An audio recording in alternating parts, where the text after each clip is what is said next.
직업병, 방치하면 평생 질환이 됩니다. 안녕하세요 여러분.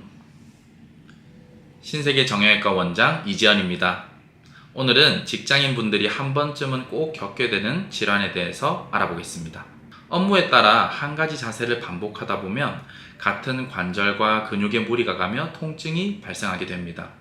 그때 몸에서 보내는 신호를 무시하고 방치하면 치료에도 호전이 안 되는 상태로 진행할 수 있어서 조기 치료와 관리가 중요한데요. 첫 번째로 손목 터널 증후군입니다. 키보드, 마우스를 많이 사용하는 직장인분들, 그 외에도 가사노동 등 손을 많이 사용하는 직업군에서 흔히 많이 겪는 질환인데요. 손목에 있는 수근관이라는 터널로 손가락들의 힘줄들과 신경이 함께 지나가게 됩니다.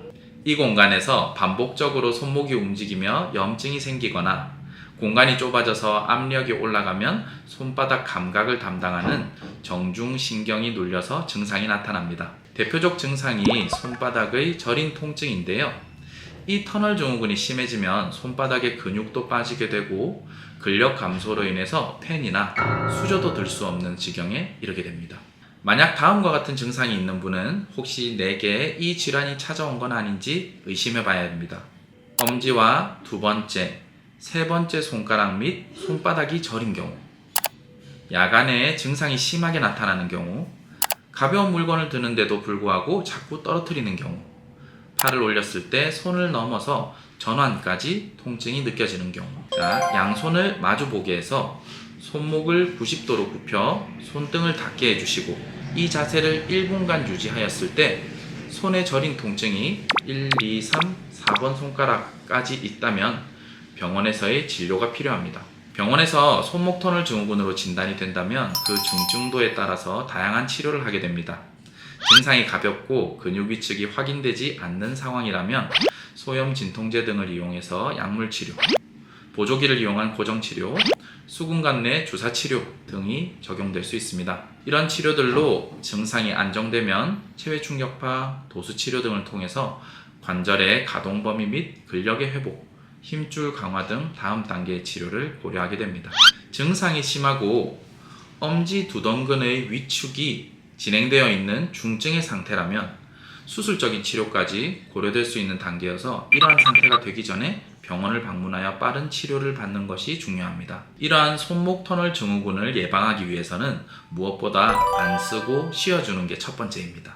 다만 직장인들이나 가사노동 하시는 분들에선 이 간단한 게 불가능하죠. 그나마 효과적인 방법으로는 손가락 그리고 손목 스트레칭입니다. 손목을 먼저 천천히 30초간 돌려주고 그리고 손가락과 손목을 끝까지 펴줬다가 끝까지 굽혀주는 운동을 수시로 해주세요.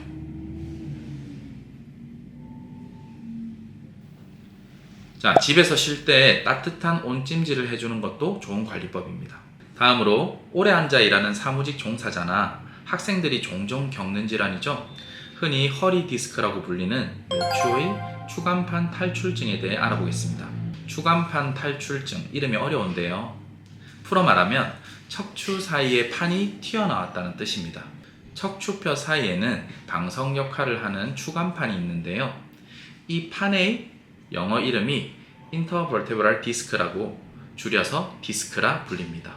이 추간판은 반숙 계란으로 환자분들께 설명을 자주 드리는데요. 외부의 흰자인 섬유륜이 찢어지면서 속의 노른자인 수액이 흘러나오게 되면 추간판의 파열 그리고 탈출 상태가 됩니다.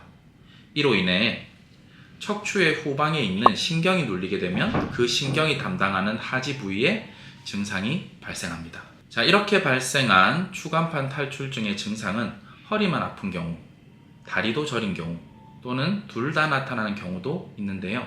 특히 다리로 내려오는 방사통의 표현도 환자분에 따라서 다양합니다. 찌릿거린다, 당긴다, 얼얼하다, 남의 살 같다. 이러한 감각 이상의 경우 치료 기간에도 여유가 있고 비수술 치료가 가능하지만 하지에 힘이 빠지는 운동 저하가 나타난다면 빠른 MRI 검사 및 수술적 치료가 필요할 수 있습니다. 그렇다면 치료는 어떻게 해야 할까요? 가장 적극적인 치료로는 수술적 치료가 있겠지만 대부분의 환자분에서 보존적인 치료로 회복이 가능합니다. 다만 디스크의 자연 치유를 기다리는 동안 통증으로 인해 삶의 질이 떨어지고 근력이 저하되는 2차적인 문제들을 해결하기 위해서라도 병원에서의 치료도 꼭 필요합니다. 증상이 경미한 경우에는 약과 물리치료, 도수치료로 증상을 완화시킬 수 있습니다. 통증이 심하거나 다리로의 방사통까지 있는 경우에는 주사치료를 고려할 수 있습니다. 특히 신경차단 주사의 경우 신경의 염증이나 부종을 제거하고 신경을 안정화시켜주기 때문에 단순한 증상 완화가 아니라 치료의 목적도 있습니다. 다만 이러한 주사 및 약물 치료에도 호전이 없는 경우에는 MRI로 상태를 명확히 확인하고 신경 성형술 등의 시술이나 수술적 치료까지 고려할 수 있습니다. 이러한 디스크 질환을 예방하거나 재발을 막기 위해 관리하는 방법은 어떤 게 있을까요? 무엇보다 중요한 건 일단 휴식입니다.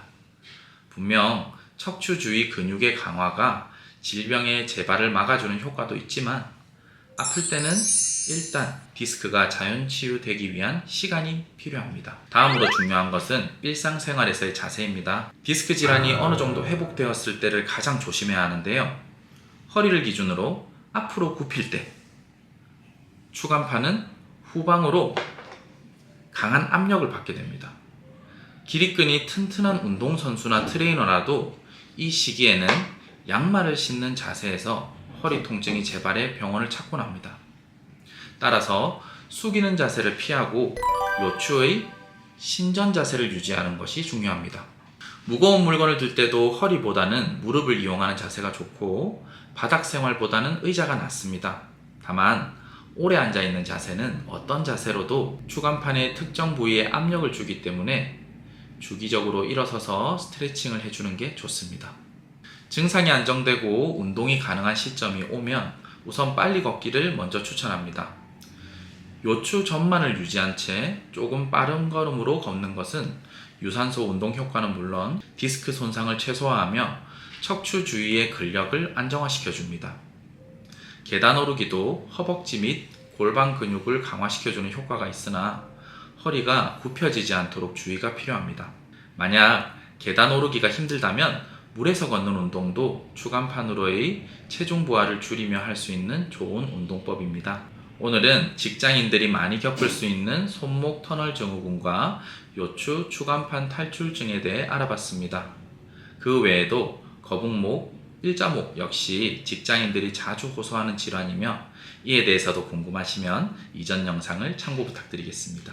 말씀드린 스트레칭과 관리를 통해 건강한 직장생활 하시길 바라며 병원에서의 적극적인 관리나 치료가 필요하다고 느끼시면 망설이지 말고 부산 수영구 신세계 정형외과로 방문해 주시면 친절한 진료 약속 드리겠습니다. 감사합니다.